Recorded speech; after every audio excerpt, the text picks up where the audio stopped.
Hello दोस्तों, welcome to all for my classes Daksha classes. मैं हूं आपकी फ्रेंड नेहा। हम आपके लिए लाए हैं समेटिव असेसमेंट, जो बीएड सेकेंड ईयर का बहुत इंपॉर्टेंट टॉपिक है, असेसमेंट फॉर लर्निंग का। फॉर्मेटिव असेसमेंट मैं पहले ही पढ़ा चुकी हूँ, अब मैं समेटिव असेसमेंट पढ़ा रही हूँ। और ये बीएड सेकेंड ईयर का बहुत इंपॉर्टेंट टॉपिक है एग्ज़ाम की दृष्टि से। एग्ज़ाम में इसका एक नंबर का एक क्वेश्चन तो आता ही है, लॉन्ग में या शॉर्ट में आ सकता है। तो अब आपके एग्ज़ाम भी स्टार्ट होने वाले हैं। आपके पास सिर्फ 2.5 महीने का टाइम है। अगर आपने बिल्कुल भी नहीं पढ़ा है तो आप इस टॉपिक को पढ़ लेंगे तो आपके लिए काफ़ी आसान हो जाएगा उसको लिखना। तो अब हम पढ़ेंगे समेटिव असेसमेंट। समेटिव असेसमेंट को क्या कहते हैं? योगात्मक और संकलात्मक आकलन। समेटिव असेसमेंट योगात्मक संकलात्मक आकलन।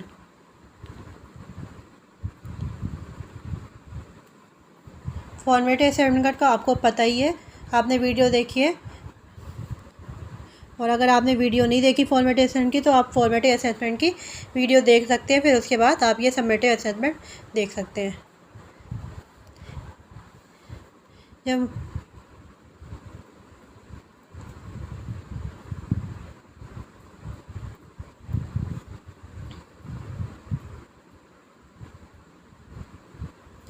योगात्मक संकलात्मक आकलन।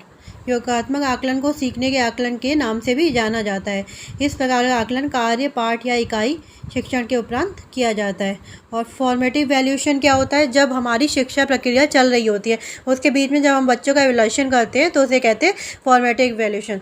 और समेटिव क्या होता है? जब हमारी शिक्षण प्रक्रिया ख़त्म हो चुकी होती है, उसके बाद जो हम बच्चे का टेस्ट लेते हैं या बच्चों के जो एग्ज़ाम्स वगैरह होते हैं, उसके बाद जो बच्चों का इवैल्यूएशन होता है वो होता है समेटिव असेसमेंट। फॉर्मेटिव बीच में होता है और समेटिव लास्ट में होता है। तो आई थिंक आपको क्लियर हो गया होगा।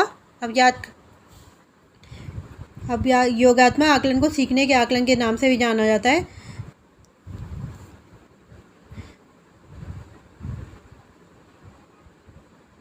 असेसमेंट ऑफ लर्निंग, उसमें था असेसमेंट फॉर लर्निंग। फॉर्मेटिव में था असेसमेंट फॉर लर्निंग, इसमें असेसमेंट ऑफ लर्निंग। इस प्रकार का आकलन कार्य, पाठ या इकाई शिक्षण के उपरांत किया जाता है। जब कोई काम ख़त्म हो जाता है, चैप्टर ख़त्म हो गया, कोई इकाई ख़त्म हो गई, कोई टेस्ट हमारा ख़त्म हो गया, क्लास ख़त्म हो गई, उसके बाद जो वैल्यूएशन किया जाता है उसे कहते हैं समेटिव असेसमेंट। संपूर्ण समाप्त हो चुके उत्पादन या प्रक्रिया के विषय में निर्णय से संबंधित योगात्मक आकलन का उद्देश्य शिक्षकों को छात्रों की उपलब्धि और कार्य प्रदर्शन की पहचान करने में सक्षम करना है।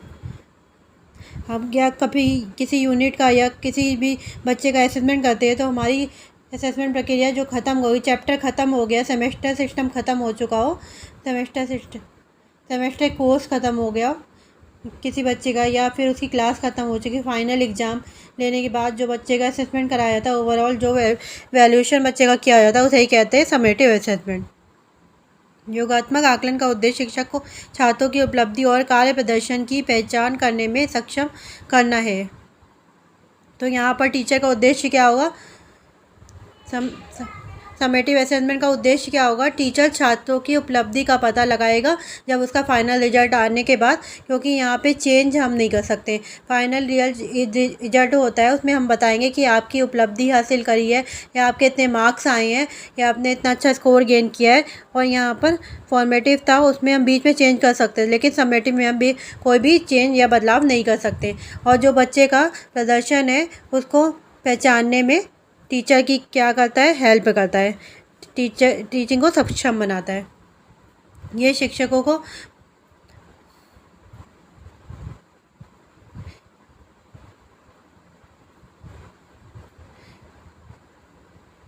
जिसमें सीखने का समय एक सत्र या वर्ष हो सकता है।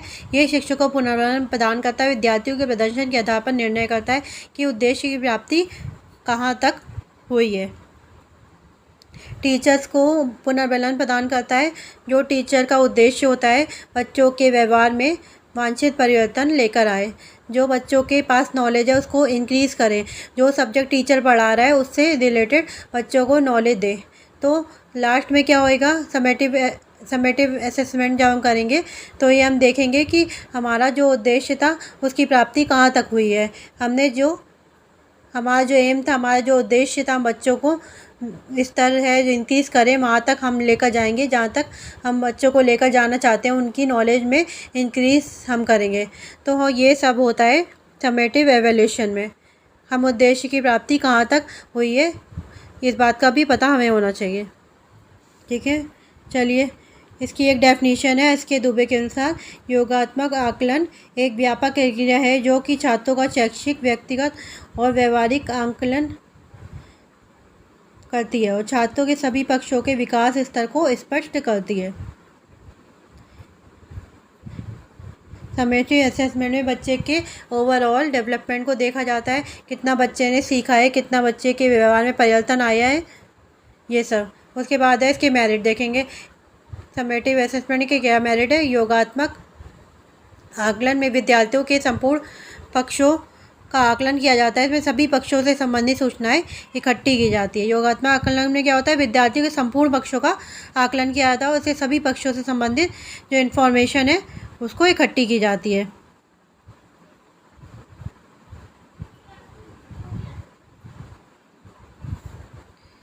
तो आकलन में विद्यार्थियों के संपूर्ण पक्षों का आकलन किया जाता है और इसमें सभी पक्षों से संबंधित सूचनाएं इकट्ठी की जाती है। तो यहाँ पर बच्चों के संपूर्ण पक्षों का आकलन किया जाता है और इससे संबंधित जितने भी सूचनाएं हैं वो इकट्ठी की जाती हैं। बच्चा कितना क्लास में एक्टिव है, कितना बच्चे ने सीखा है, कितना प्रीवियस नॉलेज इंक्रीज़ हुई है। उसके बाद है योगात्मक आकलन का उद्देश्य पूर्व शिक्षा नीति विधि की जांच करना, उसके विषय में निर्णय लेना है।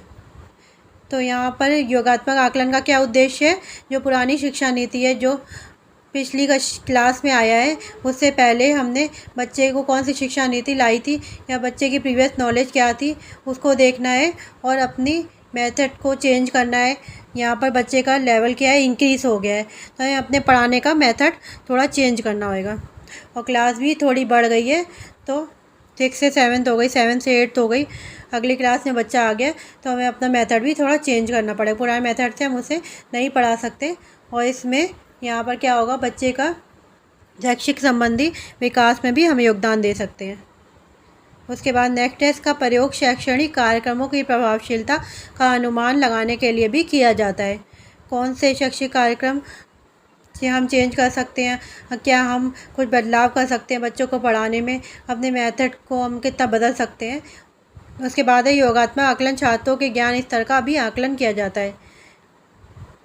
कितना बच्चे का ज्ञान स्तर इंक्रीज़ हुआ है, जो बच्चे का प्रीवियस नॉलेज थी उससे कितना बढ़ा है या फिर कम हुआ है, ये भी पता लगाते हैं योगात्मक आकलन में। समेटिव असेसमेंट में हमेशा बाद में ही रिजल्ट आता है, ये बात ध्यान रखिएगा। समेटिव में बीच में हम नहीं पता लगा सकते, समेटिव असेसमेंट में सिर्फ बाद में, लास्ट में। फॉर्मेटिव असेसमेंट में होता है बीच बीच में बच्चा क्या पढ़ रहा है, उसको समझ में आ रहा नहीं आ रहा है।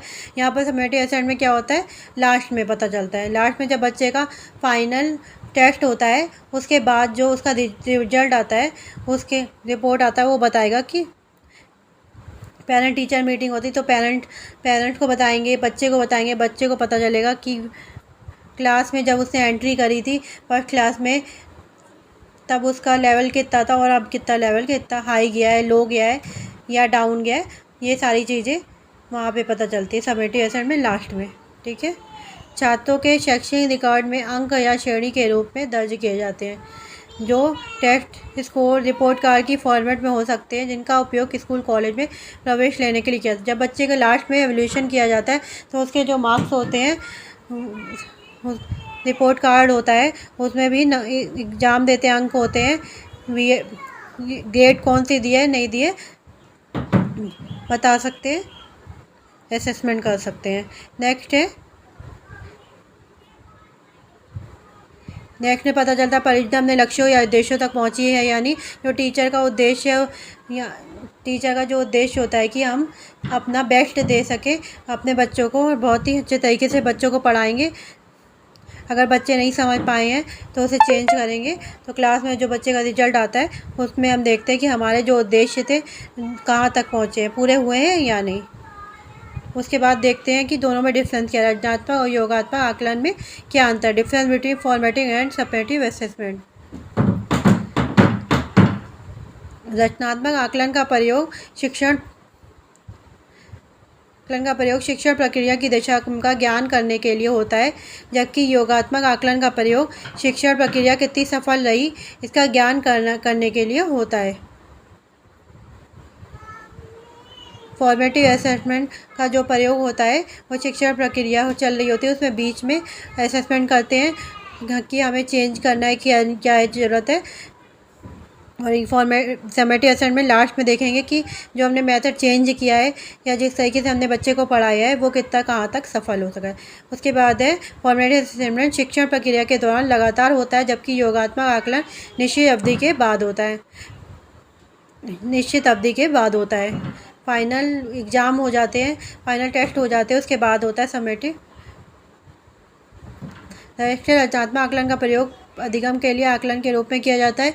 योगात्मक आकलन का प्रयोग अधिगम का आकलन करने के लिए किया जाता है।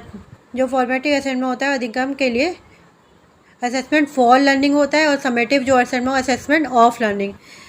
ठीक है, उसके बाद है नेक्स्ट, रचनात्मक आकलन का कार्य छात्रों का फीडबैक प्रदान करना है, जबकि योगात्मक आकलन का कार्य ग्रेड और परिणाम प्रदान करने का होता है।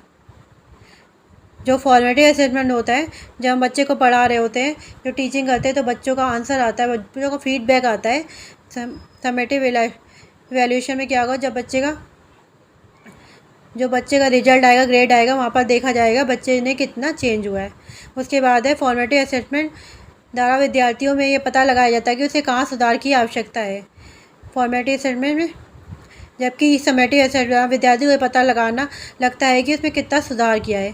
फॉर्मेटिव असेसमेंट में विद्यार्थियों बीच में पता लगता है कि हमें क्या और सुधार की आवश्यकता है, क्या और चेंज की आवश्यकता है, जबकि योगात्मक आकलन में विद्यार्थियों को पता लगता है उसमें कितना सुधार किया है। तो फॉर्मेटिव बीच में होता है और समेटिव होता है वो लास्ट में होता है। निष्कर्ष क्या है, कंक्लूजन क्या है, फॉर्मेटिव असेसमेंट और समेटिव असेसमेंट के प्रकार शैक्षिक गतिविधियों में काफ़ी सीमा तक महत्वपूर्ण और लाभदायक सिद्ध होते हैं। फॉर्मेटिव असेसमेंट और समेटिव असेसमेंट शिक्षा अधिगम प्रक्रिया का अहम हिस्सा है। इसमें कमियों का पता लगाकर उन्हें समय रहते दूर किया जा सके।